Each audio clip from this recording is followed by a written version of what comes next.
சிந்து பிரிவி அடுத்த வர எபிசோடில் பார்த்திங்க அப்படின்னா எசைக்கு தான் வந்து சாமியோட நகையை வந்து திருடி ஒருத்தவங்க கிட்ட நகை உருக்குறவங்கள்ட்ட கொடுத்துருப்பாங்க. அதை வந்து எப்படியும் வந்து பார்த்திங்க அப்படின்னா சிவாவும் ஆறுமுகம் சேர்ந்து கண்டுபிடிச்சிருவாங்க. கண்டுபிடிச்சி வந்து அந்த நகையை மீட்டுருவாங்க. ஆனால் அது எசைக்கு தான் வந்து பண்ணியிருக்கான் அப்படிங்கிற விஷயம் யாருக்குமே தெரியாது. சிந்து பார்த்திங்க அப்படின்னா அதை பார்த்துடுறாங்க. இந்த மாதிரி வந்து எசைக்கு வந்து ஒரு லேடிக்கிட்டே பேசிகிட்டு இருக்காங்க. அந்த லேடியோட ஹஸ்பண்ட் பார்த்திங்க அப்படின்னா எசைக்கு பதிலாக ஜெயிலில் இருக்காரு.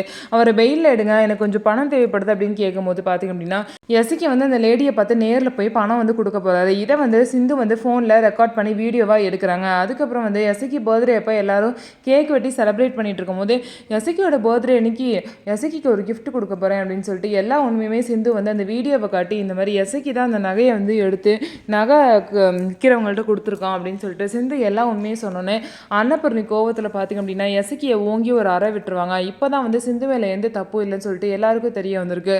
ஸோ இதுக்கப்புறம் என்ன நடக்க போகுது அப்படின்னு சொல்லிட்டு வெயிட் பண்ணி பார்க்கலாம். எசைக்கியை திரும்ப இந்த வீட்டில் வச்சுப்பாங்களா மாட்டாங்களா அப்படிங்கிறதெல்லாம் வெயிட் பண்ணி பார்க்கலாம். நம்ம வீடியோ உங்களுக்கு பிடிச்சிருந்தா நம்ம வீடியோவை லைக் பண்ணிவிட்டு பாருங்கள்.